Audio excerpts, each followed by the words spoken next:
O Japão é um arquipélago com cerca de 120 milhões de pessoas, com registro histórico de apenas 1.600 anos. É a segunda maior economia do mundo hoje. Aos olhos da história, o sucesso do Japão aconteceu da noite para o dia, mas ele não foi repentino. Cultivando um legado antigo, o Japão moderno continua ligado ao seu passado. Influenciados pelo shintoísmo e o budismo, as duas maiores religiões, os japoneses desenvolveram vários métodos e técnicas que passaram de geração para geração. Durante séculos, os artífices japoneses lutaram para se tornarem unos com os materiais escolhidos, aperfeiçoando aos poucos seus métodos. Embora muitos ofícios lutem para se manter no mercado moderno, a essência dessa sabedoria permanece.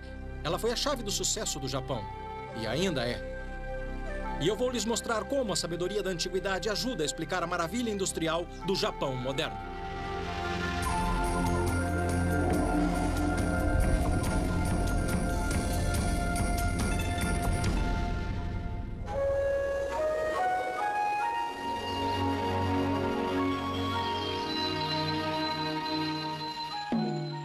Para entender o avanço súbito do Japão na ciência e tecnologia, é necessário entender a relação íntima do país com a natureza e seus fortes laços com as tradições antigas.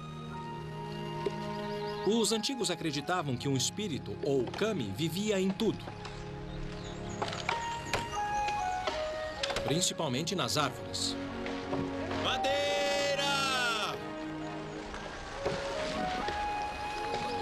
Porque, segundo uma lenda antiga, os primeiros japoneses vieram dos céus, descendo de ciprestes.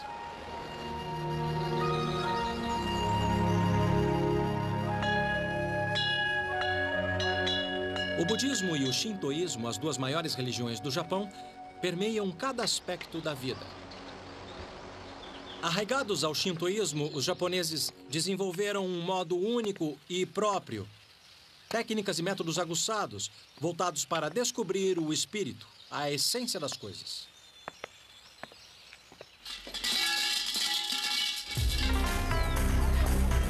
A busca da essência, que modelou a tecnologia moderna, floresceu na antiga capital, Kyoto. É aqui que o mundo antigo e moderno se encontram. As construções na parte velha da cidade são o testamento do amor dos japoneses pela madeira. Sua ligação espiritual com as árvores inspirou as técnicas de construção antiga do Japão. Eu vim até essa casa de família aos arredores de Kyoto para ver uma coisa que não se vê com frequência. Especialista em construções antigas, Kiyoshi Yasui fez da preservação de casas construídas com antigas técnicas de carpintaria sua missão. O Sr. Yasui acaba de começar o processo de desmonte. Ele está desmontando parte por parte desta casa para algum dia reconstruí-la em outro lugar. É uma oportunidade rara de ver os detalhes da construção. O Sr. Yasui apontou as principais características da construção. A coluna principal. Como a armação de um guarda-chuva, uma casa tradicional japonesa é construída em torno de um pilar central, que é ligado a vigas de apoio com encaixes complexos. A estrutura é um sistema de armação vertical e horizontal. Ah, a coluna da casa, entendi. Vigas grandes, entendi. Enorme, a viga é uma árvore de quase 18 metros. Influenciados pelo shintoísmo, os carpinteiros japoneses tradicionais gostam de incorporar a forma natural da madeira ao projeto. Eles incluem até os galhos e a curvatura natural para evocar o espírito, o kami, que eles acreditam que viva dentro de cada viga. O Sr. Yasui explicou com detalhes a técnica que os construtores antigos desenvolveram para acomodar as formas e ângulos variados. Os antigos chamaram de técnica de entrelaçamento, onde ripas e sulcos se encaixam como um quebra-cabeça. Ela move. Ah, entendi. Eu entendi. Então, se houver um terremoto, ela balança. A flexibilidade e durabilidade da estrutura repousam nas engenhosas juntas entrelaçadas.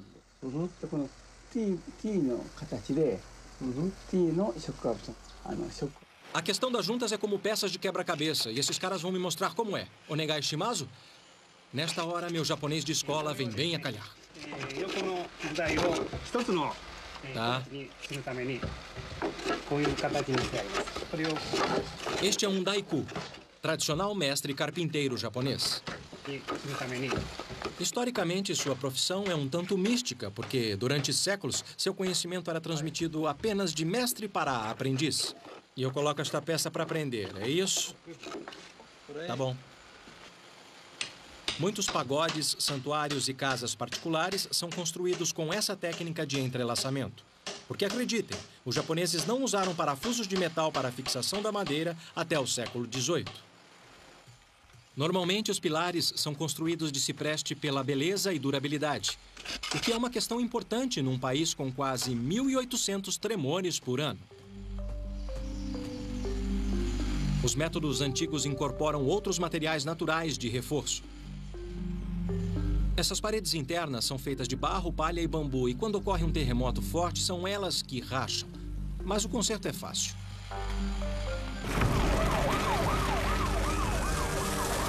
Em 1995, um terremoto de 9,6 em Kobe destruiu 100 mil residências construídas no estilo tradicional em apenas 20 segundos, deixando 300 mil pessoas desabrigadas e matando milhares. No entanto, no mesmo terremoto, os pagodes mais altos permaneceram em pé. Embora tendo centenas de anos e construídos usando a mesma técnica de entrelaçamento, eles não desabaram. Intrigado com o mistério, eu quis saber mais. Então fui ao pagode no templo Kiyomizu para encontrar um especialista. Peter Kazuo Mishinzawa é professor de engenharia estrutural na Universidade de Kyoto. Como é que funciona? Ele explicou que, apesar de a flexibilidade da técnica de entrelaçamento aumentar a resistência ao terremoto, o componente crucial está no interior. Segundo o professor Mishinzawa, a resistência ao terremoto é uma questão de movimento e harmonia. O incrível é que o segredo está no pilar central. Diferente daquele na casa preservada do Sr. Yasui, este não serviu de apoio central, mas como uma espécie de poste telefônico no centro do pagode. O mais incrível é que este pilar vertical foi fixado apenas no primeiro andar, mas em nenhuma parede. Esta é a base do pilar? É, sim. Então não está no alicerce do pagode? Isso. Ele começa no primeiro andar? É no topo do primeiro andar. Entendi. Isso, é nessa área que estão conectados. E lá em cima é flutuante, olha só, está se movendo. E como é que isso funciona? Como é que o pilar consegue absorver toda essa força? O módulo de vibração da estrutura externa é bem diferente do pilar central. Entendi, ele absorve a força do resto do prédio e leva para dentro. Isso, leva. É assim que funciona. Quando a terra se mexe, o pagode se move como uma cobra, pendendo em direção ao pilar central rígido, que se opõe ao movimento da estrutura exterior e evita que ela venha abaixo. Esse é o segredo de resistência ao terremoto. É aéreo. Podemos movê-lo? Pode. Ah, olha só. É espantoso.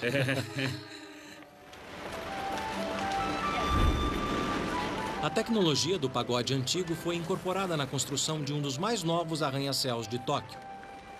Por fora não dava para ver, mas eu sabia onde procurar. Eu me encontrei com o Sr. Tatsuo Anada, chefe de tecnologia e pesquisa da construtora. Ele me levou aos bastidores para mostrar a coluna vertebral do arranha-céu. O Sr. Anada salientou que o conceito da coluna central foi adaptado nas 4 colunas que dão suporte ao prédio.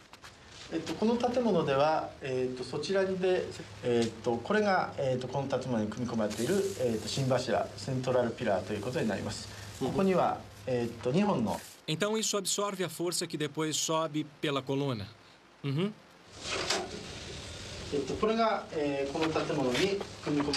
4 colunas de aço maciço formam o núcleo flexível desse arranha-céu de 37 andares. Uhum.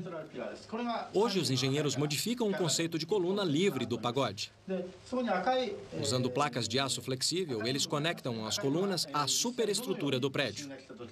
Então, isso absorve o choque. O modelo mostra as colunas como tiras elásticas que permitem que o prédio oscile quando a terra se mexe. Até agora, nenhum dano por terremoto foi registrado. E funciona mesmo, hein? É, sim.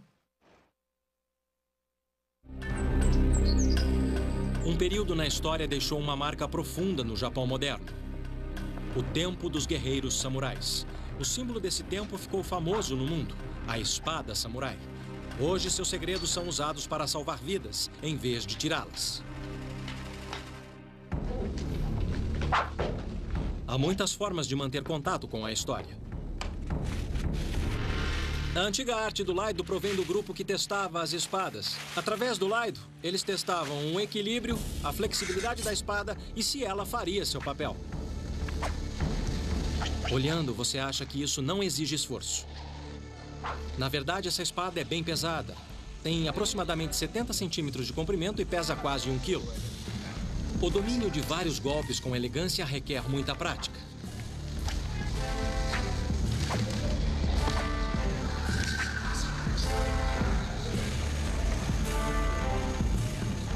Mas o movimento exigia competência. Eu não sabia que era tão difícil guardar a espada na bainha, sem cortar o dedo fora.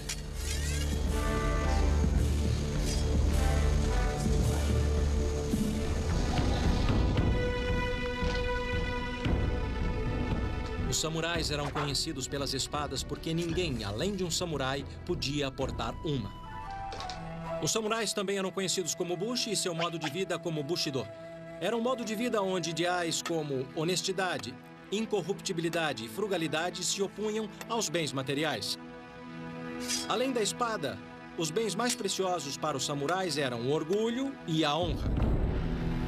A reverência dos japoneses pelos samurais e suas espadas lendárias é de milhares de anos. Um ferreiro passava seu segredo para a geração seguinte.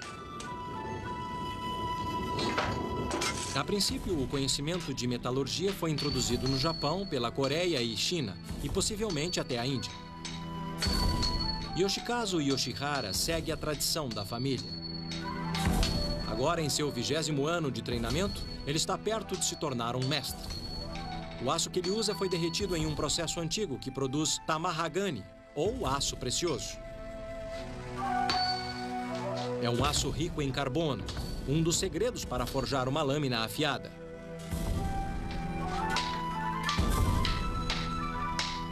Uma espada começa como um lingote cuidadosamente selecionado de pedaços de tamahagani forjados juntos.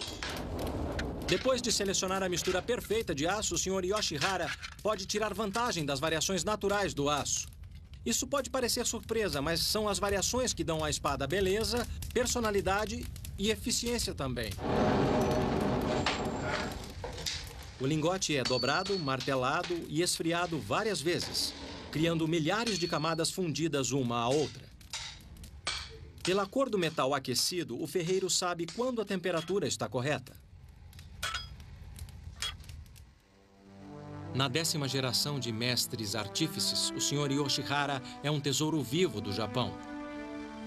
O governo japonês o reconheceu como exemplo da tradição antiga na arte de fazer espadas. Qual é o segredo para se fazer uma espada perfeita?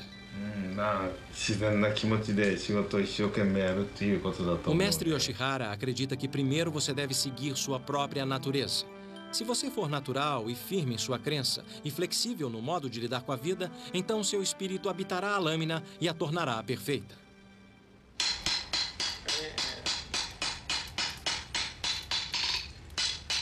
Cada ferreiro tem sua própria fórmula. Yoshikazu admite que seu pai ensinou que são necessárias no mínimo 12 dobras. Mas há outros segredos, incluindo padrões rígidos para calor e resfriamento. Assim, a fórmula produz uma lâmina dura com a flexibilidade de um salgueiro.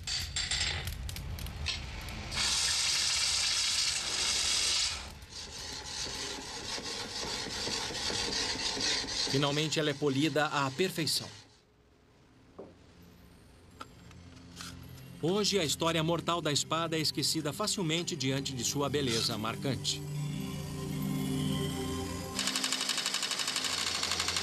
300 anos depois, a mesma tecnologia de lâmina afiada, que antes tirou inúmeras vidas, é transformada para ajudar no alívio do sofrimento.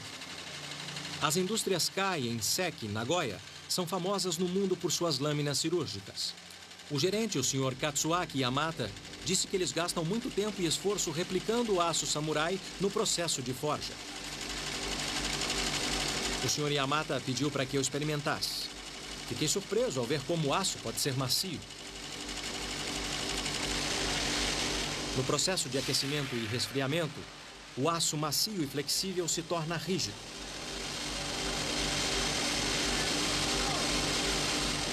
É tudo uma questão de carbono. Sob o microscópio eletrônico, partículas de carbono estão presentes na superfície do aço não processado. Depois de uma série de aquecimento e resfriamento, as partículas de carbono vão para dentro da lâmina, conferindo força ao aço. Já na espada samurai, o aço final mostra camadas produzidas pelas dobras, que dão flexibilidade às lâminas. Esses instrumentos de precisão usados para microcirurgias são um legado duradouro dos ferreiros antigos. Na história japonesa, o conhecimento antigo e a tecnologia moderna estão quase sempre lado a lado. Aqui na cidade de Seki, um centro tradicional na fabricação de espadas samurais, a corporação Kai é a principal fabricante de instrumentos de corte do Japão.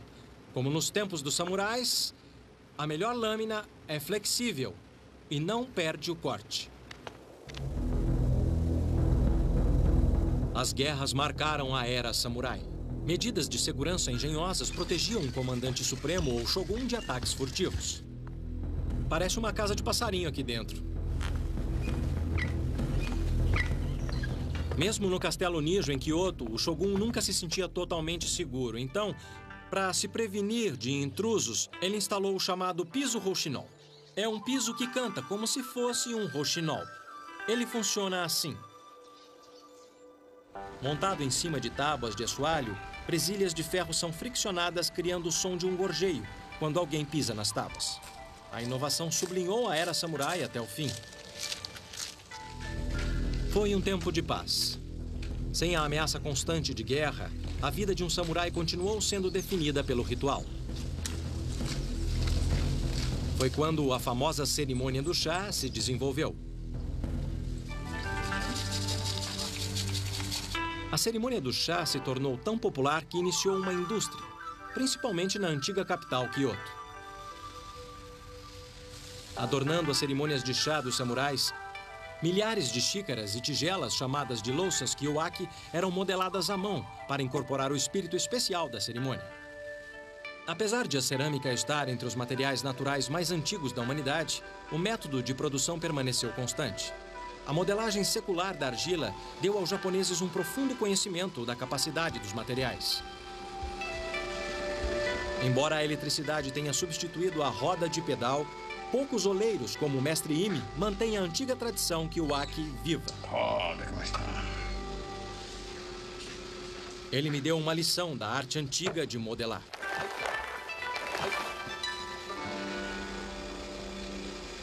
Não. Está bom, muito bom. Muito bom. Ele está sendo educado. É um país de gente muito educada.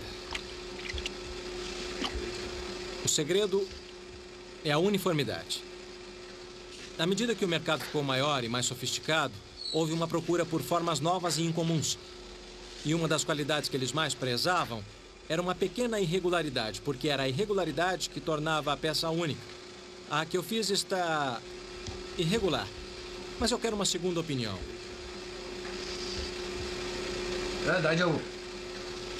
Nada mal.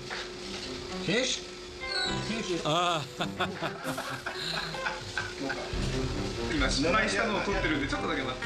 Já cansei disso.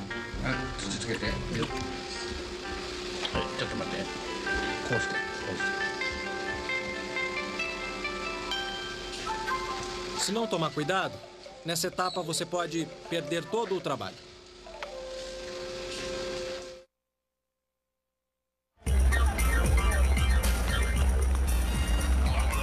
Muitas tecnologias antigas estão morrendo. Ainda que no Japão, velho e novo vivam lado a lado. O que seus ancestrais sabiam é usado pelos japoneses de hoje para aplicações novas e pioneiras. Quando se trata de eletrônicos, o Japão revolucionou o nosso mundo.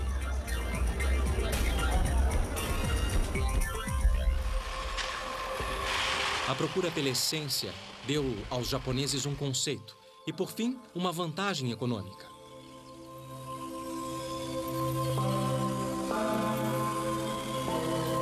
No Japão, a miniaturização é uma tradição antiga e até agora ninguém soube me explicar exatamente por quê.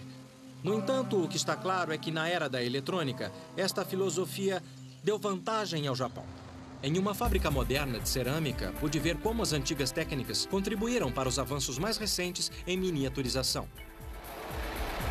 Os fundadores da Murata Manufacturing aliam com orgulho a origem da empresa no século XVII às tradições da cerâmica antiga em Kyoto.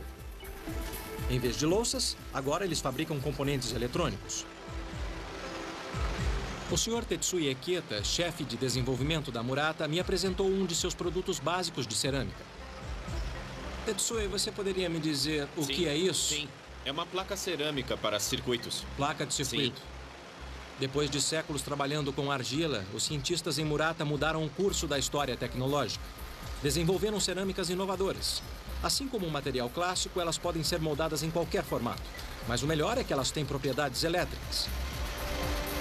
Os antigos fornos foram substituídos por fornos eletrônicos que operam em temperaturas precisas. Da mistura de componentes até o resfriamento das placas acabadas, o controle preciso é a chave para o sucesso. E ela está quente mesmo quando sai. Mas não sai quente, porque a zona de resfriamento fica aqui. Ela esfria, tá bom. Pois é. Vamos ver. Essas placas de circuito são cerâmicas preparadas com propriedades agregadas. Essa placa já está pronta, né? Está totalmente acabada. Sim. Eis a diferença. As cerâmicas clássicas não têm utilidade elétrica. Mas quando a Murata combina óxidos metalocerâmicos apropriados, eles criam uma variedade de cerâmicas técnicas com propriedades elétricas exploráveis. As microestruturas internas dessas cerâmicas dielétricas reagem de forma diferente quando se aplica voltagem. Enquanto alguns componentes cerâmicos bloqueiam o fluxo de elétrons, outros respondem mecanicamente fazendo um componente vibrar ou pulsar e fazer coisas como tocar seu celular.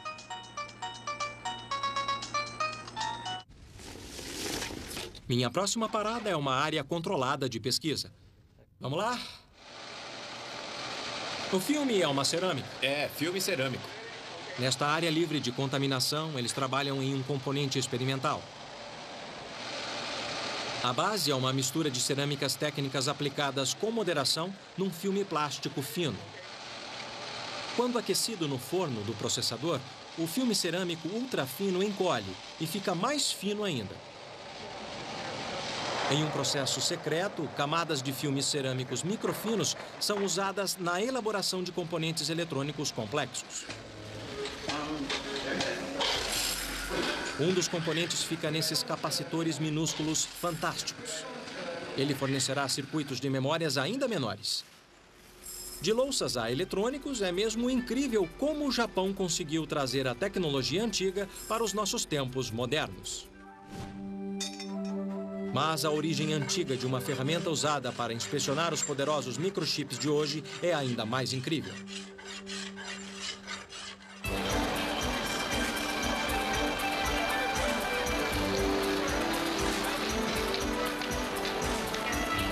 O agitado distrito Akihabara de Tóquio é um bazar gigante de eletrônicos, onde você pode achar o que há de mais novo em eletrônicos compactos. Aqui fica claro como uma abordagem menor trouxe vantagens ao Japão. Você encontra qualquer coisa em miniatura. Em Akihabara, a gama de dispositivos é de enlouquecer. Até as características de um celular te deixam doidinho. O que torna tudo isso possível é um componente essencial de miniaturização, o microchip. Microchips são pequenos discos de silicone com circuitos gravados neles. A superfície tem que estar perfeitamente lisa para garantir conexões confiáveis. Na Yamashita Denso Corporation, o Sr. Mitsuo Yamashita, o presidente, me apresentou uma aplicação moderna surpreendente da técnica antiga. Esta máquina, chamada espelho mágico, examina imperfeições em discos de silicone polidos. Funciona assim. Raios de luz batem na superfície lisa e refletem no mesmo ângulo. Qualquer desvio na superfície faz com que eles reflitam em ângulos diferentes. Essas imperfeições são tão sutis que não dá para ver a olho nu. Parece bom. Usando o princípio de reflexão, a máquina pode detectar imperfeições na superfície de menos de 2 nanômetros, que são de 2 a 3 bilionésimos de 1 metro. Elas aparecem como áreas escuras onde a superfície não está lisa. Para o disco ser usado como chip, a imagem deve estar completamente branca, ou seja, livre de desvio, como esta aqui. Espelho mágico ou tecnologia Makio tornou-se um padrão mundial. Mas por que é chamado de espelho mágico? Mais uma vez, a resposta está no passado.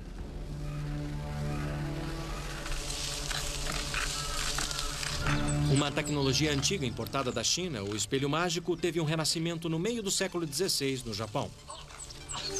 Nessa época, o cristianismo era considerado uma influência estrangeira e um obstáculo para o estabelecimento do controle absoluto das pessoas. Ser cristão era ilegal. Mostrar sua fé em público podia custar sua cabeça. No entanto, durante esse período negro, o espelho mágico salvou vidas. A magia começou com uma placa de cobre fundido e polido pela mão de um mestre. A verdadeira mágica do espelho é sua precisão. A imagem é esculpida na superfície refletora de modo tão sutil que, se você olhar no espelho, tudo que vê é você mesmo. Mas se o espelho reflete luz branca, a história é outra. Graças ao espelho mágico, os cristãos podiam se identificar em segredo para aqueles que compartilhavam sua fé. O princípio da reflexão da luz do analisador de disco conta com séculos de tecnologia antiga.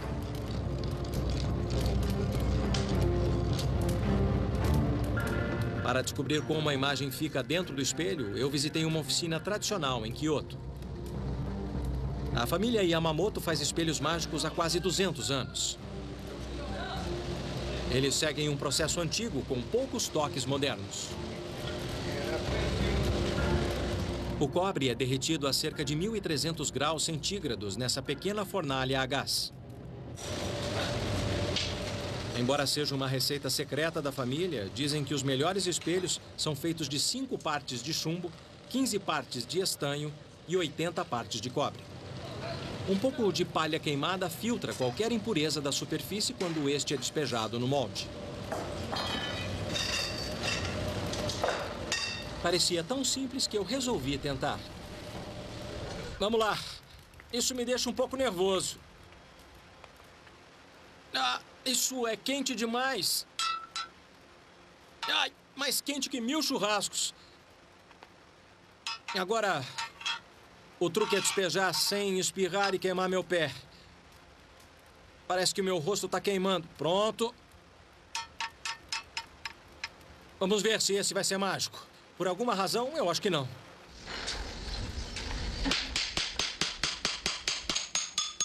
Duas horas depois, o molde está frio e a peça fundida é retirada. A placa de cobre é branca de um lado. Hoje, o outro lado mostra Buda. Porém, durante a perseguição, um fundo falso ocultava uma imagem cristã. E aí começa o processo mágico de acabamento. O Sr. Yamamoto é a 5ª geração da família de fabricantes de espelho mágico. Há 8 anos ele estuda o ofício aqui na oficina do pai dele. Mas ele ainda tem 2 anos antes de chamar a si mesmo de mestre. É o tempo que leva para aprender o toque.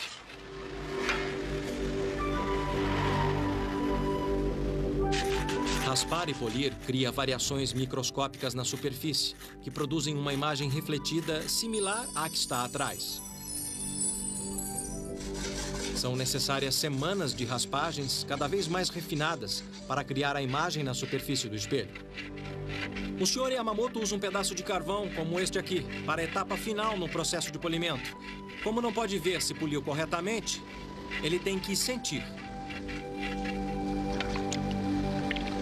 O processo inteiro leva quase 3 meses, do começo ao fim. Mesmo para o artífice mais habilidoso. Somente um toque experiente revelará, por fim, a imagem mágica. Quando o espelho está polido, ele é coberto com uma fina película de níquel. Até este momento, parece um espelho comum. Para a etapa final do processo, ele é levado para fora para ver se a imagem de trás é refletida pela frente. Se a luz estiver certa, reflete.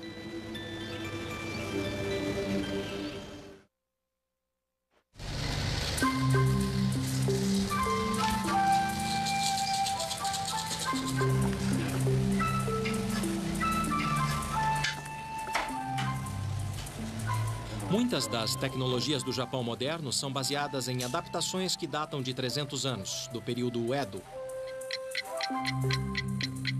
No século XVII, um relógio mecânico europeu foi trazido de presente ao Japão, o que despertou uma inovação inimaginável. Durante o período Edo, ciência e tecnologia se concentraram na busca do Li, o princípio básico da natureza.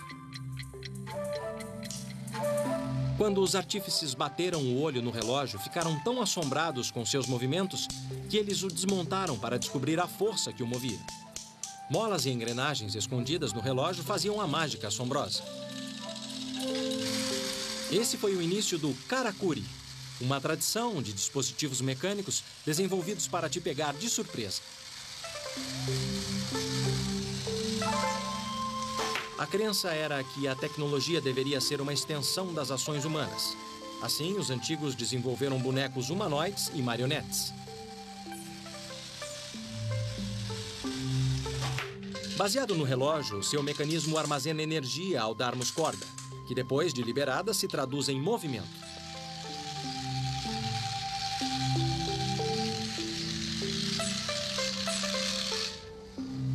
Na tradição karakuri, a tecnologia fica escondida, para que você não saiba por que o dispositivo faz o que faz. Para os antigos, isso era magia. Neste caso, a surpresa é que o Shahakobi Ninjio, ou mecanismo de bonecos servindo chá, era acionado por uma xícara de chá. Desenvolvido para despertar o sentimento de admiração e mistério durante as cerimônias do chá dos samurais, foi o primeiro robô doméstico para a diversão. Hoje, os bonecos karakuri podem não passar de um item caro de colecionador, exceto para um engenheiro moderno que reverencia a tecnologia antiga. O boneco karakuri tem um novo lar na Aishin AW Company. Aqui ele é reinventado como uma obra de arte que poupa energia. O Sr. Shingahara Akata, engenheiro-chefe da Aishin, explicou por que se interessou pelo boneco karakuri. Essa é a máquina velha. Nesta fábrica, peças pesadas são movidas de um ponto da montagem para outro através de esteiras elétricas complexas. São motorizados. Para um trabalho tão simples, ele achou que devia haver um jeito melhor. Recuperando um mecanismo do passado, o Sr. Akata copiou o antigo boneco karakuri de madeira usando materiais modernos.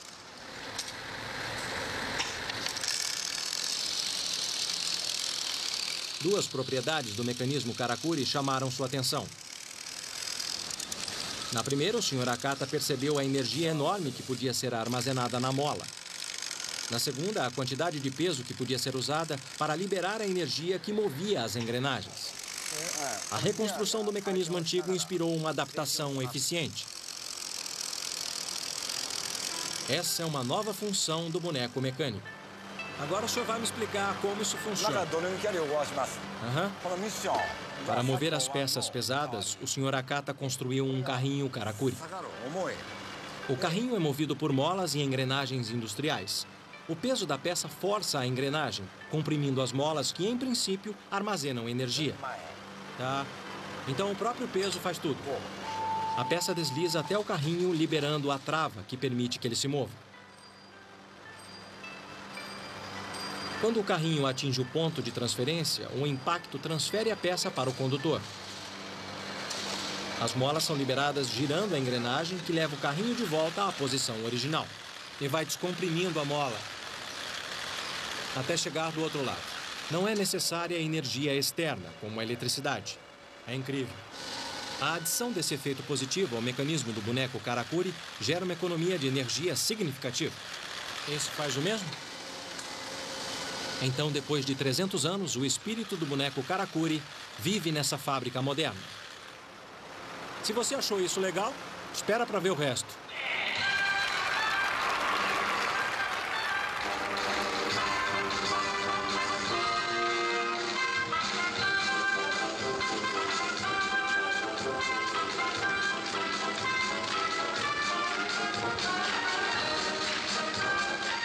Mais incrível ainda, eles me disseram que os robôs estão tocando pra valer.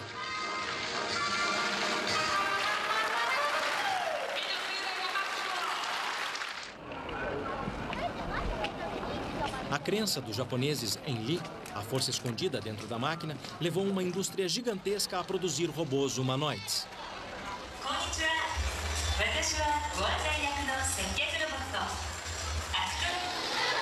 As crianças japonesas adoram. Desde pequenas, elas aprendem como interagir com eles. Já para mim, falar com um robô foi uma experiência totalmente diferente. Segundo o manual, essa figurinha aqui fala 4 idiomas diferentes. Olá, robô, você fala a minha língua? Será que ele é meio tímido? Robô, pode me dizer onde fica o teatro? O robô do teatro está aqui, correto? Correto. Vá pela saída dos fundos e vire à esquerda. Vire à direita na junção T e você o verá na sua frente. Muito obrigado. Apesar de os robôs da exposição serem fascinantes, uma visão do nosso futuro relacionamento com as máquinas exige uma visita a um humanoide já lendário. O Dr. Hiroshi Kobayashi construiu Saya, a recepcionista. Essas são as palavras que ela conhece? Podemos tentar? Sim, pode tentar. Levou 12 anos para ele criar suas emoções. Konnichiwa? Konnichiwa. 大学のこと、私、さやについてご案内できます。大学、さや、どちらにしますか? Como vai? 元気よ。 Ela vai bem? Isso mesmo. Nossa. どうしたの? Idiota. バカじゃないわよ。 Posso te tocar? 嫌よ。 Vou bater em você. Tchau. Bye bye. Como no espírito Karakuri, o mecanismo do robô fica escondido. Só que mais parecido com um filme de ficção. Bom, na verdade existem quase 20 pontos no rosto. Depois de processada por um computador, a palavra dita dispara uma sequência de ações mecânicas. 19 linhas de ar comprimido com mangas contraídas especiais ficam presas atrás do rosto do robô. O ar comprimido faz a manga contrair e demonstrar 12 expressões faciais. Puxando... Puxando. Por que se dar ao trabalho de produzir uma coisa que pareça um ser humano? Por que não ter uma caixa que fala? Porque a realidade é muito importante para a comunicação entre humanos e o robô. É por isso que eu me concentro na quebra da barreira do robô. Entendi. Você quer convencer as pessoas que estão falando com um ser humano de verdade. Então você está no caminho certo. Se a história serve de indicação, Saya é um exemplo que mostra até onde a tecnologia antiga pode ir. Bye bye. É claro que há 2000 anos, os tecelões de seda do Japão não imaginaram o impacto de seu ofício, principalmente no campo da biofarmacêutica. E foi sua sabedoria antiga que forneceu aos engenheiros genéticos as pistas para uma proteína que salva vidas.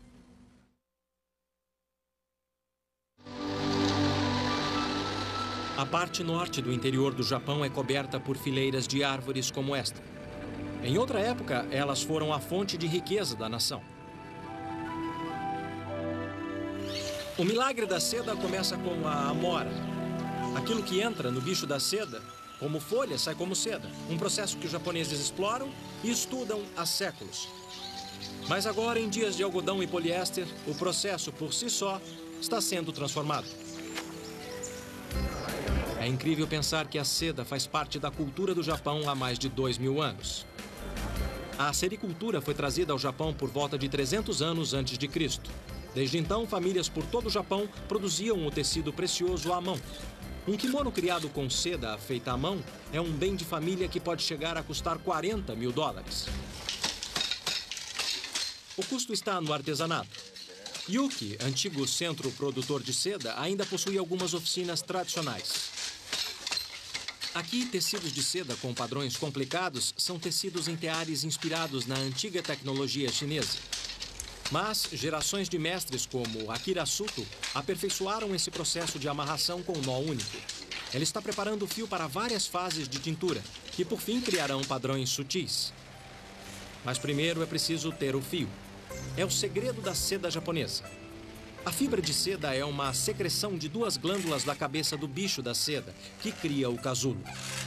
A lagarta leva de 2 a 3 dias para fazer o casulo, enrolando o fio que tem mais de 1,5 km de comprimento. A seda seca quando entra em contato com o ar.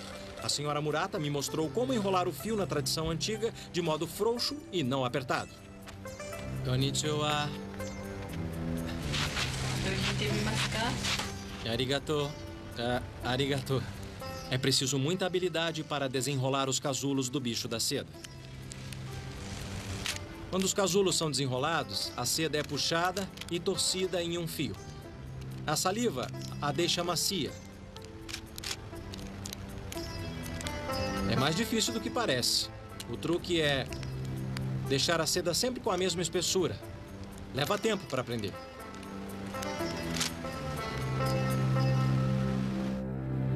Depois de um ano de trabalho duro, essas peças de arte são a recompensa do tecelão habilidoso. E quanto mais o fio sintético é usado, mais a seda tradicional se torna preciosa. O milagre é que o bicho da seda pode conter uma nova promessa que a ciência está começando a explorar. O Instituto Nacional de Ciências Agrobiológicas não fica longe de Yuki, a antiga cidade da seda, mas está a anos-luz em termos de produção de seda. Eu me encontrei com o Dr. Toshiki Tamura, chefe geneticista do laboratório. E aqui estão eles, os pequenos bichos da seda. Existem mais de 1000 tipos por todo o globo, e o Japão está familiarizado com 600 deles. Considerando a história do Japão, não é à toa que seus cientistas estão à frente na decodificação do genoma do bicho da seda. Ah, que estranho. Acontece que a seda é uma proteína. Os cientistas aqui na fábrica de insetos da NIAS estão testando bichos da seda geneticamente modificados que não produzem seda, e sim proteínas que podem ser usadas para fins medicinais. Testes revelam que eles estão fazendo progresso. O primeiro desafio é redefinir o DNA do bicho da seda para aceitar um novo gene. Para testar o conceito, a equipe do Dr. Tamura injeta gene de água-viva para a luminescência. Se eles conseguirem juntar em seus DNAs, os bichos da seda desses óvulos serão verdes sob a luz ultravioleta. Esses bichos da seda modificados geneticamente podem produzir proteínas úteis, tais como o interferon, que é usado contra o câncer. Se der certo, a nova biotecnologia pode fazer do Japão o maior jogador do super lucrativo mercado farmacêutico. O que ele está olhando? O bicho da seda? O bicho da seda. Ele está olhando, como você pode ver aqui. O Dr. Tamura explicou que o brilho verde é a prova que o gene fluorescente da água-viva foi introduzido com sucesso no DNA do bicho da seda. A próxima etapa é crucial para o sucesso da equipe. A chave é conseguir um novo gene para produzir a proteína do bicho da seda. O que é isso? Esse aqui é o casulo. O casulo brilhante significa que a junção biotécnica foi um sucesso. Entendi. Então essa é a prova que o processo funciona. Como você pode ver aqui. A equipe está no caminho certo para colocar o bicho da seda na luta contra o câncer e acrescentar outra inovação no nosso mundo moderno, baseado na sabedoria da antiguidade. Andando por Tóquio à noite, eu percebi o quanto a tecnologia japonesa tem sua raiz nas tradições antigas. Seja com bonecos que serviam chá, transformados em robôs, seja nas técnicas de carpintaria transformadas em arranha-céus resistentes a terremotos. A engenhosidade do Japão parece se recarregar quando olha para seu passado, pegando as tradições antigas e projetando-as no futuro. Hoje, muitos ofícios tradicionais do Japão estão morrendo, mas o que permanece é a sua essência, o efeito que elas têm em nós. Traduzindo o conhecimento antigo em tecnologia moderna, o Japão ganhou uma vantagem única. Graças à sabedoria da antiguidade, o Japão está abrindo novas portas para uma nova era de ciência e tecnologia.